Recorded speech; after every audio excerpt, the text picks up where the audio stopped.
Assalamualaikum warahmatullahi wabarakatuh.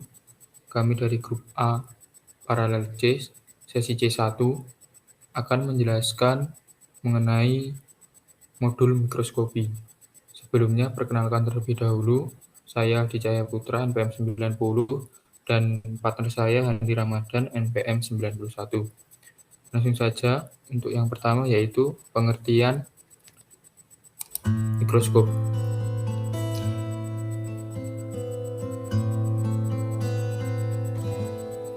Mikroskop ialah salah satu alat yang penting dalam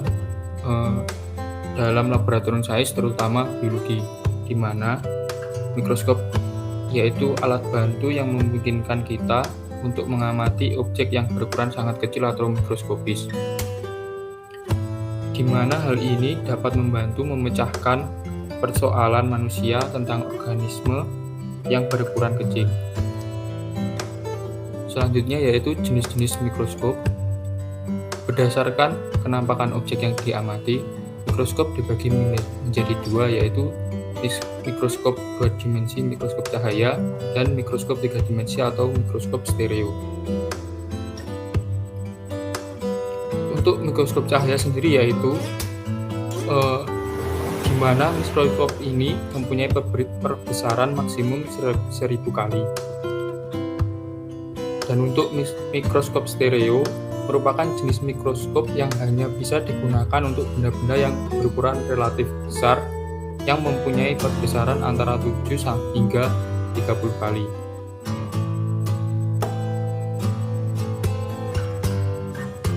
Untuk selanjutnya yaitu jenis mikroskop berdasarkan sumber cahaya. Untuk mikroskop berdasarkan sumber cahaya sendiri dibedakan menjadi dua, yaitu mikroskop cahaya dan mikroskop elektron. Untuk mikroskop elektron sendiri itu ada dua, yaitu ada SEM yang pertama dan yang kedua yaitu TEM. SEM sendiri yaitu Scanning Electron Microscope, berguna untuk penelitian terperinci mengenai permukaan spesimen. Sedangkan TEM yaitu Transmission Electron Microscope, yang berguna untuk mengarah berkas elektron melalui irisan spesimen yang sangat tipis, sehingga mikroskop TEM ini dapat menampilkan hasil 3 dimensi. Untuk selanjutnya akan dijelaskan oleh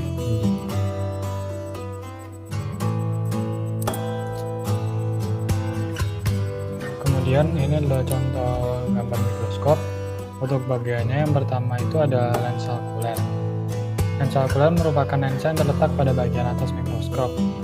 Biasanya ini digunakan lensa yang paling dekat dengan mata pengamat. Nah, lensa okuler ini berfungsi untuk membentuk bayangan nyata dari lensa objektif. Kemudian ada lensa objektif, itu merupakan lensa yang terletak dekat dengan objek atau sampel yang akan diamati. Lensa objektif ini membentuk bayangan nyata dari suatu objek. Kemudian yang kedua ada tabung.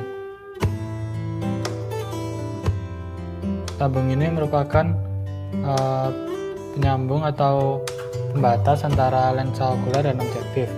Kemudian ada revolver. Revolver merupakan tuas penyangga untuk lensa objektif. Secara umum, tugas atau fungsi revolver ini digunakan untuk mempermudah setting nilai pengamatan dari sebuah mikroskop. Pada poin sebelumnya itu telah dijelaskan kalau mikroskop yang umum itu memiliki besaran 4 kali, 10 kali, 40 kali, dan 100 kali. Kemudian untuk selanjutnya ada penjepit kaca mikroskop.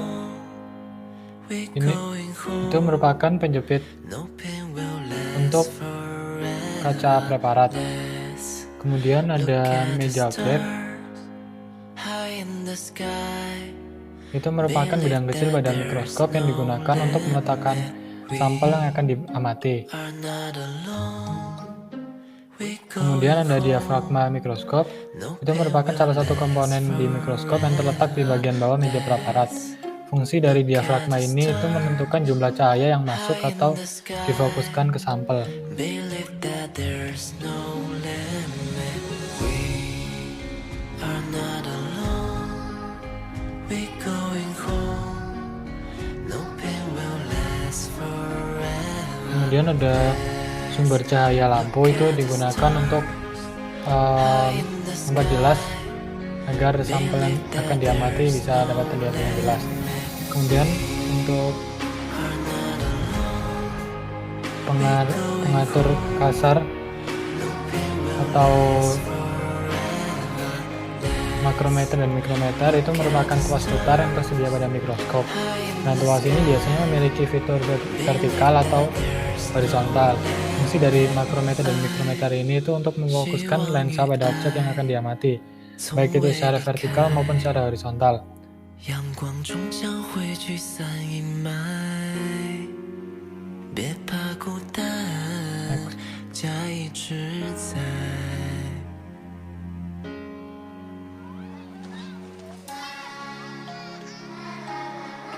Kemudian untuk hal-hal yang perlu diperhatikan dalam penggunaan mikroskop itu, yang pertama sebelum memakai mikroskop itu mengamati apakah mikroskop ini sudah bersih dari debu atau kotoran lain, misalkan preparat, lensa, cermin, kaca objektif, dan lain-lainnya. Dipastikan untuk dalam kondisi yang bersih.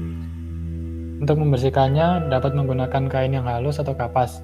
Kemudian yang kedua, untuk lensa-lensa objektif okuler itu dapat dibersihkan dengan silol dan dengan bantuan kertas pengisap.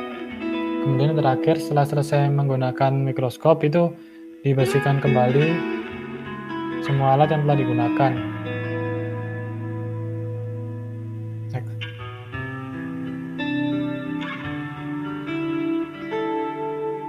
Kemudian untuk faktor-faktor yang mempengaruhi, yang pertama itu ada intensitas. Rentang intensitas yang dimiliki mikroskop itu adalah dari 1 hingga 6 level. Nah, intensitas ini itu akan mempengaruhi gelap terangnya hasil bayangan dari mikroskop. Kemudian yang kedua ada pencahayaan. Pencahayaan yang tepat itu adalah cahaya yang memasuki daya tembus yang paling besar, karena memiliki panjang gelombang yang paling kecil. Kemudian yang terakhir itu ada pengaturan lensa. Pengaturan pada lensa ini itu akan mempengaruhi perbesaran suatu sampel yang akan diamati.